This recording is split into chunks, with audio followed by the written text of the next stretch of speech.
जय माँ भगवती, जय माँ न्यावली काल का। आशा करता हूँ आप सभी अच्छे होंगे, स्वस्थ होंगे। आज का विषय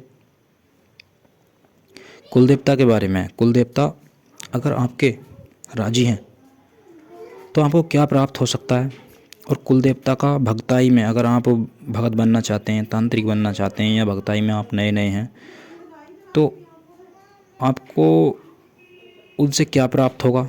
अगर आपके कुल देवता आपसे रुष्ट हैं तो आपको उससे क्या परेशानी हो सकती है।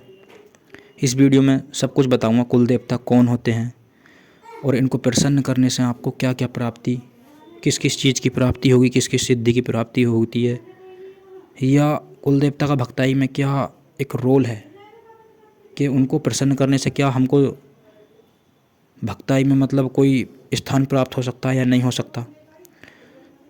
तो इस बारे में मैं सब बात करूँगा।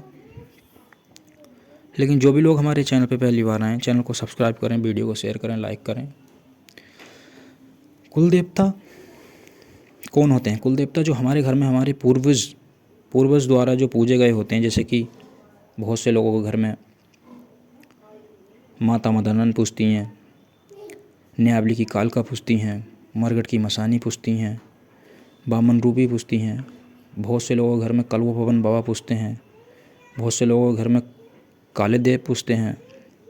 बहुत से लोगों के घर में गोगा जी महाराज पूजते हैं, कालसेन पूजते हैं। अलग अलग द्वारा मतलब अलग अलग लोगों के घर में अलग अलग कुल देवता होते हैं। और कहीं कहीं पर ऐसा भी देखा गया कि एक घर में कई कई कुल देवता बनाए हुए हैं। क्यों बनाए हुए हैं? क्योंकि कुछ देवता ऐसे होते हैं कि, या कुछ देवियाँ ऐसी होती हैं कि डोले पे चलाती हैं तो उनके घर में 2-3 हो जाते हैं। कुछ घर में ऐसा होता है कि बाबा काले देव जहारवीर साहब एक साथ पूज रहे हैं।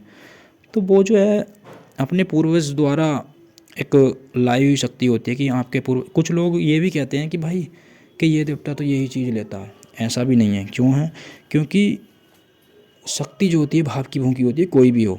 और आप जब उसे, या आपके पूर्वज कभी भी उसको लाए हैं उठा के, मतलब वहाँ से प्रसन्न करके उनके नाम से कुछ भी लेकर आए हैं, मिट्टी लेकर आए वहाँ से चौंतरी बनाने के लिए या कुछ भी, तो वो होता क्या है कि उनकी जैसी इच्छा है, जैसा भाव है, वो उस हिसाब से उठा के लाएँ। अगर उनका पॉकेट अलाउ करता है कि वो 10,000 अपने कुल देवता को साल में या 2 साल में या होए भी आए पे दे सकते हैं, तो वो अपने पॉकेट के हिसाब से लेकर आएंगे कि हाँ हम इतना खर्च कर सकते हैं, हम मिलेगा। और जिसकी पॉकेट अलाउ नहीं कर रहा तो वो ऐसा है कि वो तो ऐसा है नहीं कि भाई कोई गरीब है तो कि भाई 10,000 वो खर्च नहीं कर सकता तो उसे घर में वो कुल देवता नहीं पूछ सकते। ऐसा नहीं है।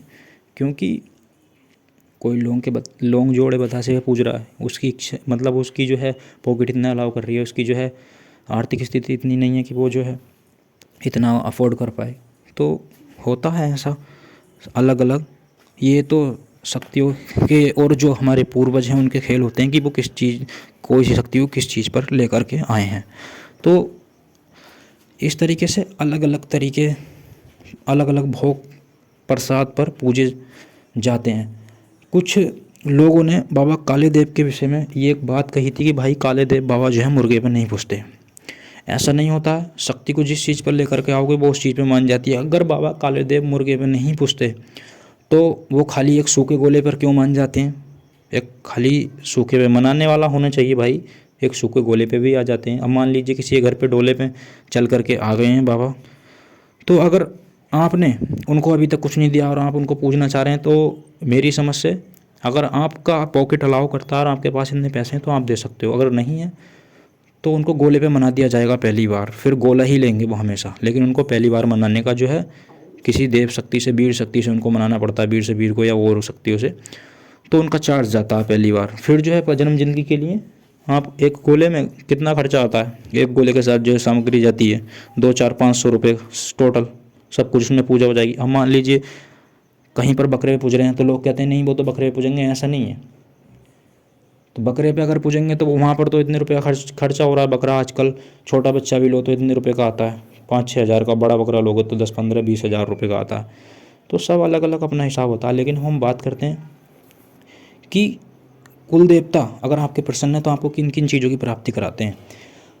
अगर आप भक्ताई में बढ़ रहे हैं और आप अपने कुल देवता को नहीं पूजते हैं या पूज रहे हैं और आप बाहर की शक्ति को पूज रहे हैं, आप चाहते हैं आपके ऊपर सवारी आए, कृपा हो, या और शक्ति को पूजना चाहते हैं, तो भाई आप गलत कर रहे हैं। क्यों? क्योंकि बिना कुल देवता के मर्जी के कोई भी आपके घर में प्रवेश नहीं कर सकता, क्योंकि जब कुल देवता आपके राजी नहीं है और वो रुष्ट हैं तो आपके पास कोई शक्ति नहीं आएगी, क्योंकि वो आने नहीं देंगे।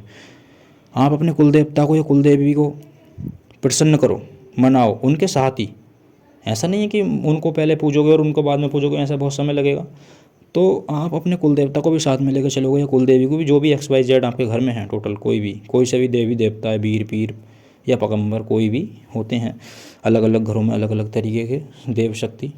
तो आप उनको शक्ति के लेकर साथ चलोगे तो आपके कुल देवता भी प्रसन्न होंगे और आपके पास जो है वो शक्ति के मार्ग खोल देंगे और आपकी जो है पूजा फलित होगी।